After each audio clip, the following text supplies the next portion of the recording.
Story 1. I lived in an old apartment in 2002. The place was built in 1900, so it was just over 100 years old when I moved in. The living room and kitchen were fine, but the bathroom and bedroom were unnerving. I just always felt like I was being watched, especially in the bedroom if the closet door was open. Those unnerving feelings just became moderately uncomfortable as I settled in. I felt safe in the bedroom, but only if the door was locked. One night I was dead asleep when there was a loud bang on my bedroom door. When I got up the courage to get out of bed, I checked the apartment and all the windows were closed and locked from the inside. The door still had the chain secured. No one was in there. I mentioned the closet in the bedroom. I never liked going in there, and I never liked it if the door was open. For some reason, in my head, I would hear gasping noises, so for that reason the closet stayed closed. A month or more after I was woken to the bang on my door, I was dead asleep. But something woke me up, and it was a pressure on me like being held down. It was pitch black in my room. I couldn't see anything, but I knew someone was standing over me. When I could finally turn on a bedside lamp, no one was there. After then, I couldn't sleep in the dark. I had to sleep with a lamp on. That incident scared the life out of me. And after that, the unnerving feeling of being watched intensified. Friends would come over and comment about being uncomfortable in the bathroom like being watched. It became so uncomfortable for me that when I had the chance to move to another unit, I jumped at it. I packed up and got out. After me, several people rented the apartment and they would move out within months. I became friendly with the building manager and I told him that I felt the place was haunted. He kind of laughed it off. Years after, they were renovating the place. The building manager was doing some painting there, and the building owner was there too. I went and checked out the apartment, and it looked nicer. It didn't feel as creepy. I got to talking with the building owner, and through the course of the conversation, he just throws it out there that a former tenant committed suicide in the closet by hanging themselves. He also mentioned that the original designer of the building lived in that apartment and died there. I wasn't mad when I heard that, but felt validated that what I experienced was real. Story 2. While at uni, my friends and I ran out of booze. Hardly any shops were open because it was late, so the only option was to walk the mile or so to the nearest 24-hour supermarket. Between the supermarket and the dorms we lived in was just row after row of suburban houses which all looked the same. As we were walking down one road, we passed a field with a large campfire and some people riding horses around it. There were people playing musical instruments and general sounds of a good time going on. The horses and fire and the lanterns which were dotted about gave it a very old-fashioned feel. Maybe 5 minutes after passing the field, now walking past houses again, one of my friends commented on how weird and out of place that gathering of people had been. My other friend and I had been thinking exactly the same thing, so, curious, we turned around and walked back to find out exactly what was going on. There was nothing there. Not just no people or horses, there was no field, just more and more houses. Even though we were absolutely certain we were on the right road, as we'd simply turned around, we walked up and down the neighboring roads too. We found nothing. We weren't drunk, though we'd had some drinks, and so I've got absolutely no idea what happened that night. Story 3. 4 years ago, I lived in a very large farmhouse that was converted into 2 apartments. The house was known as the Old Boys' Home. It was used to house boys with behavioral issues but was closed due to allegations of molestation. Anyway, I was living with my boyfriend and 3-year-old daughter at the time. My bedroom had a large fireplace that had been boarded up and painted over. I decided to push my bed up against it one day while I was rearranging things. It was like a headboard. That night, around 1 a.m., I heard a small voice saying, "Mom, Mom, Mommy." I had sat up in bed but didn't see anything, so I reached over to my boyfriend trying to grab my daughter and put her in our bed. I kept feeling around and I was still hearing the voice, but I couldn't feel her. My boyfriend woke up and turned the bedside lamp on, asking me, "What the hell are you doing?" I explained that Amelia was trying to get in our bed and I was reaching for her. There was nobody there. My daughter was sound asleep in her room. Then the next night came. Around 1 a.m. again, my dog started to whimper outdoor, so my boyfriend got up to take him outside. You know that feeling in a bed when someone lies down next to you, where the bed pushes in and there is a warmth in your back. I felt that, so I assumed my boyfriend had come back to bed. I rolled over. My boyfriend wasn't in the bed. And I felt the fucking bed release pressure. Whatever was laying next to me has gotten up in that second. I moved my bed the next day to the other side of the room, and I never had another incident in the 2 years I remained in that house. Story 4. My wife and I stayed at a nice hotel in downtown Pittsburgh. It was where I asked her to marry me after a lavish meal. I picked the room because it came with a huge Japanese soaking tub that I, a 6'1" man, could barely see over the edge of. Anyway, the first night we stayed there, we were sleeping in a single king bed. I believe the alarm clock said it was 2 or 3 a.m. To my left, and just a few feet from me, I heard the sound of what seemed like a pencil slowly rolling down a sloped surface. It was so deliberate and loud that it woke us both up. It was also so deliberate that, while my heart thumped in my chest from the sudden noise, I quickly convinced myself that it was a pencil sliding off the desk in our room, and I went back to sleep. The next morning, to my surprise, I found that A, there were no pencils in the room, and B, there was no desk. It was my first night in the room, so I assumed that it, like other hotels, had a place to sit and write. Well, that was not the case. The only thing I could find to write with was ballpoint pens with their caps on. They wouldn't make that distinctive loud noise that a rigid wooden pencil makes as it rolls. Furthermore, there was no sloped surface in the room for anything to suddenly roll off of in the middle of the night morning. The whole thing was weird enough for us to talk about it that morning. I do not believe in ghosts, but to be honest, I'd love to encounter something unexplained. I entertained the idea of a ghost pencil, but knew in my head it had an explanation grounded in reality. But that's not all that happened. That night we were both in the soaking tub. The water was up to my chin. It was great. We were in the middle of February, a cold and miserable month in Pittsburgh. We were sloshing around in the tub having a blast, pretending we were rich. And then, from the other room, we heard the buzzing of an old microphone hooked up to a PA system. Basically, that sound of feedback precedes an announcement. The whole room was filled with the buzzing sound of microphone feedback. Our hearts thumped in our chest yet again, and then we both practically jumped out of our own skins. We heard the distinctive sound of someone blowing into a microphone to test it. You could see it in your head, it was so distinctive, just like the pencil. My heart went from thumping wildly to thrumming like a hummingbird's. Naked, I leapt from the tub and threw a towel around myself.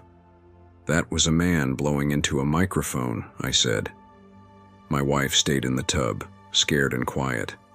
I searched our room and did not find a speaker or any kind of speaker grill embedded into a wall or the ceiling. We could not for the life of us find a potential source for the sound other than an iHome speaker that was already playing music from my iPhone. So that was our story. We still had one more night. We were exhilarated by our engagement and the ghosts that haunted the hotel. A week later, I had the thought to email the hotel. I asked them about their building. Pittsburgh is an old town, and downtown Pittsburgh is a very, very old town. They got back to me and explained, as my jaw dropped, that they used to be an old telephone factory. I don't know why I found meaning in that explanation or why it made everything click so well. But my thoughts immediately went to the sounds of a factory, the PA system, the drafting table, all relics from another time in that building's life. Story 5. For about 10 years now, my Nana has been living in a nursing home. She had a stroke and mentally she is not all there. She still recognizes us when we visit and gets happy to see us, but she often talks gibberish, thinking she is in a distant memory of the past. It makes me sad because she and I always had a very close connection growing up. My parents both worked a lot and she would stay with me. She used to know when I was lying. She could always sense when I was sick, even when she wasn't over. And she and I are eerily similar both in personality and looks. There are pictures of her when she was 21, and it could be me in the picture. We were very close growing up, and I love her dearly. I introduced her to my now husband when we started dating in college. He is from a different country than I am, and I live in his country, so we had been dating for a few years when my visa was going to expire. In order for us to live in one place, we decided to get married. However, we were still young, fresh out of university, and decided to just elope. We decided to get officially married at a courthouse while announcing our engagement, and then have a wedding a few years later. Official documents and wedding ceremonies are separated in my husband's country anyways. No one knew of our plan. We were, and are still, stupidly in love and thrilled to have such a crazy secret between us two. In hindsight, it was stupid, and no one would have judged us, especially considering we are still happily together years later, but we still decided to hide it because we were stupid kids. So we flew to visit my parents in my home country and announce our engagement, and my dad picked us up from the airport. We were chatting in the car when he tells us that my Nana was freaking out while he visited her the other day. The day we decided to elope, why was she freaking out? She announced to my whole family that she saw in her dreams that I had eloped and was now married. They dismissed her because they didn't expect that at all. She kept insisting and was incredibly lucid about it. She raised her voice, which she hadn't done since before the stroke. My dad had mentioned it because he thought it was sweet that she was so worried about this and became so lucid. My husband and I just got silent in the car and I went cold. We don't know how she knew that or if it was just a coincidence, but she knew somehow. We went to visit her a few days later and she didn't remember it at all. She was thrilled we were engaged. We are happily married now and had our wedding and stuff, and no one ever found out we had eloped before the wedding day, except my Nana apparently. Story 6.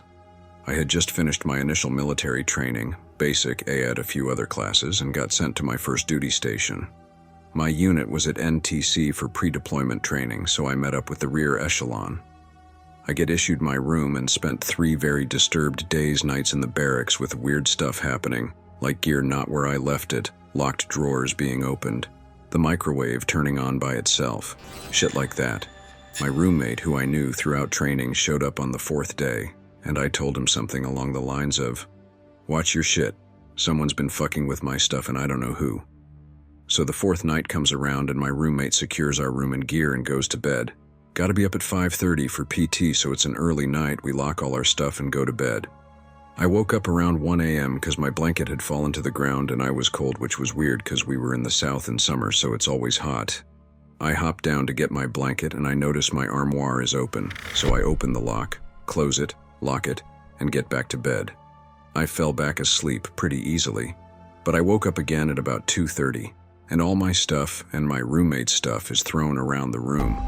I wake up my roommate and he's pissed because someone is fucking with us and can't figure out who it is. We clean it up, lock our stuff, and go back to bed. I woke up a 3rd time at 3:37 and was not alone. I can hear my roommate snoring, so I know it's not him. I sat up and saw someone in the little kitchenette area with the fridge open looking in it. I was freezing again. I was about to say something as the soldier turned around. My eyes had a moment to adjust to the bright light, and then I started recognizing gear like the L-shaped flashlight on his shoulder, his Alice pack with magazine holders and canteens, boots, and fatigues. This dude was combat ready. As my eyes reached his face, he turned a bit and I could see it. Half his head and helmet were gone, blown off by the looks of it. I'm scared shitless at this point. He closed the fridge, walked across the room, keeping his bright green eyes on, opened my front door and walked out. As he exited, he turned back around and said to me, "Be safe." I didn't sleep the rest of the night. I didn't wake my roommate up. I just sat up in bed for about 2 hours till I had to get ready for PT. 6:30 rolls around, so everyone is outside the barracks in formation, getting ready to start PT. And the acting first sergeant says, "Hey, not Chase. You good? Looks like you seen a ghost," I replied. "Negative, I'm fine. 1SG good to go." About halfway through PT, he comes up to me and asks me what's wrong because I'm visibly shaken up. I told him I was fine, just couldn't sleep last night. A few others asked if I was okay and I just lied and said I was fine. I really wasn't, and they could see that, but they let me be. After PT ended the acting, 1SG pulled me to the side and told me to speak freely, openly, and with all confidentiality and off the record. "What is wrong?" I told him that if I told him what happened, he would think I'm batshit crazy. He assured me it was off the record and once again said, "Talk to me. You seriously look like you've seen a ghost." That got an awkward chuckle out of me and I began to tell him my story. And when I got to the part about his head, the acting 1SG lost his shit. "Who the fuck put you up to this? This is not funny," etc., etc. He smoked me for about 30 minutes, made me do push-ups, mountain climbers, stuff like that, all while yelling at me that I'm a piece of shit. Finally, after about 30 minutes of that, he says, "Look at me in the eye and swear on everything that you love that you're not lying to me." I told him I was not lying. It fucking happened. So he says, follow me, so I do. We get to the command office, which I had never been in, and they were obviously locked. He takes me behind 3 locked doors and 3 rooms I had never stepped foot in, and when he opened the last door, I saw it. It gave me chills. It still gives me chills. But plain as day, there's the soldier's portrait behind the commander's desk. I froze and said, that's him. Acting 1SG, the guy who assigned me that room, told me who it was. He was a corporal in the unit on my unit's first deployment to Iraq, and he died in an IED attack that took off part of his head. I was the first soldier to be assigned that room since it belonged to the deceased corporal.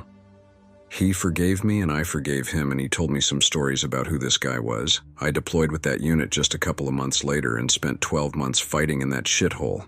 I nearly died. I don't know how many times my vehicle got hit with IEDs and rockets, and it always made me think of that corporal. I survived more things than most people can imagine, and I always felt like that corporal was keeping an eye out for me. Not everyone in my unit was as lucky as me. 3 from my company didn't get to come home. Story 7. Freshman year at my university. We had a creepy old dorm on campus that no one was living in. Everyone generally avoided it because it just had an uncomfortable feeling when you got close to it and felt like you were being watched. There are rumored stories about it of 2 women dying there on separate occasions, and they're the ones who haunt the building. One night, a friend was in a bad mood because his girlfriend had broken up with him. So I was walking around campus with him to let him get it off his chest and just trying to help him feel better. We walked past the dorm, and I brought it up about it being haunted and was telling him the stories to try and take his mind off it. So, the way the bottom floor was set up, there were 2 doors on both sides of the building, and the hallway ran the entire length of the building, and you could see the other door. We walked up to one of the windows and were just looking down the hall when 2 girls walked out of a room, wearing clothes that looked like they were from the 70s, 80s, and stood there in the hall, looking at each other, not speaking. Then, one girl slowly turned her head and looked straight at us, slowly turned her head back, then turned and walked the opposite way from us down the hall. So we ran to the other side of the building, but we couldn't find them. We came back to the original door and watched them do the same thing all over again. We looked at each other and ran. This freaked me out for a while, especially after, when I was sleeping in my room and all my posters fell off the wall at the same time. After telling this story to another friend, he convinced me to go back with him and try to find a way in. We found an open window, which we later found out was the room the girl hung herself in, and climbed in and started walking down the hall. We wandered around the building a bit and just started to notice generally creepy things. Water faucets started coming on. We'd walk through one room and then back through, and a chair would be moved. On the first floor, a desk was turned upside down under the stairwell. As we were getting close to leaving, a lot more water faucets came on and kept getting louder and louder. Then when we got back to the room to go back out of the window, and as we put our hands on the window, the door slammed closed. So we ripped the door open, dove out, and ran back to our dorm, and never went back. Story 8. I have a few stories that happened over the course of my life, but nothing freaked me out more than my younger brother one night when we were kids. I lived in an older house, built in the early 80s, and there were some weird things that would happen. Objects in places we didn't leave them, voices, lights, nothing particularly creepy though. Except after this. I have 2 brothers and we are all exactly 2 years apart. When I was young, roughly 9, my brothers about 7 and 5 shared a room. Across the hall was my room. Our doorways looked at each other. I awoke late into the night, early morning, as it was still dark, to a methodic click sound.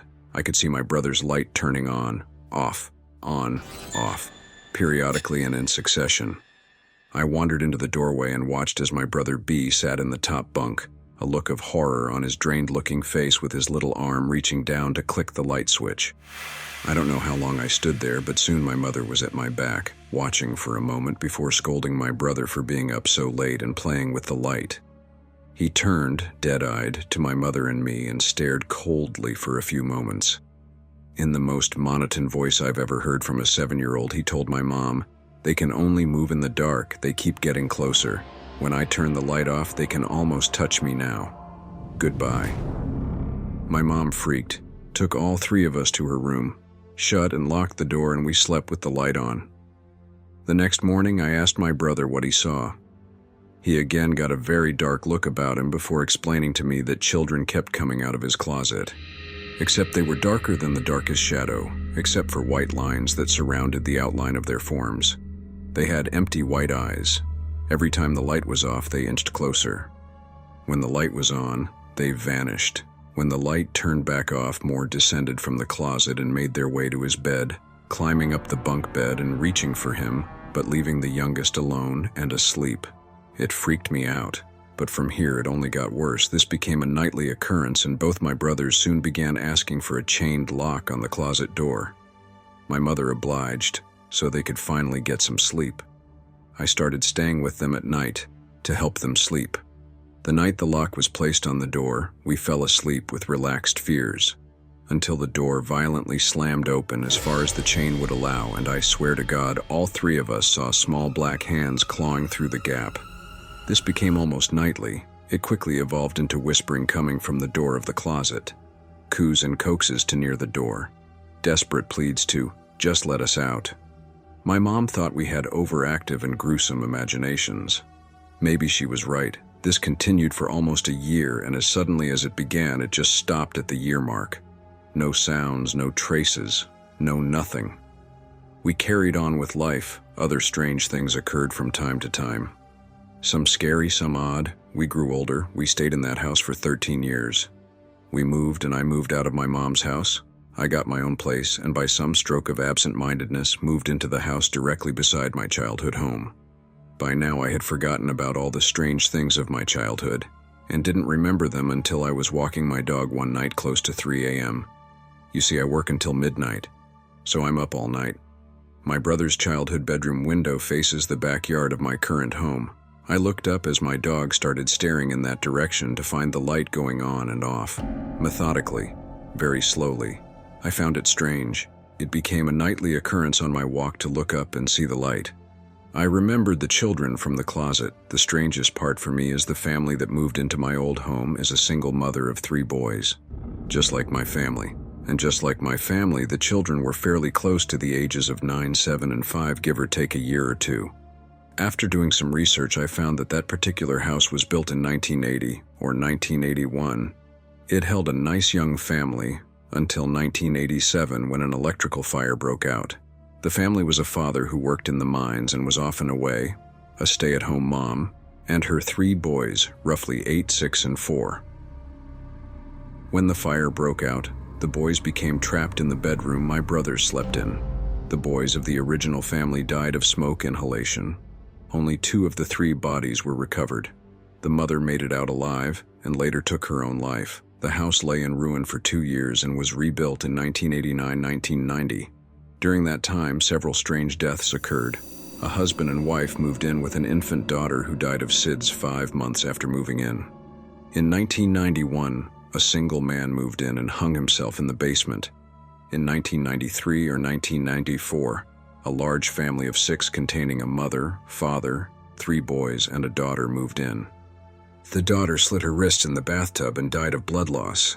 A year later, the oldest son shot himself in the basement. The house remained empty until 1997 when a widow and her daughter moved in. No incidents were recorded, and the family moved out in 1999, the year my brother was born. Families were in and out without incident until 2004 when my family moved in. We moved out in 2012. Story 9. When my grandparents bought their house for a family of 10, my grandpa found a fake wall upstairs. He tore it down to make more room for the family. Behind the wall were children's clothes and play toys, almost as they walked off the room in a hurry. My mom told me stories of sitting in her room and something circling the walls around her, sounding like wallpaper being torn. When she moved out, my aunt moved into the same room. She would wake up with pictures she hung up laying on her chest in the morning. My cousins also have stories of hearing footsteps coming up the stairs and stopping outside their door in the middle of the night. I still don't go upstairs to their house because it's always cold and I get weird vibes up there. Even in my adult life, I have scary dreams that take place in their upstairs.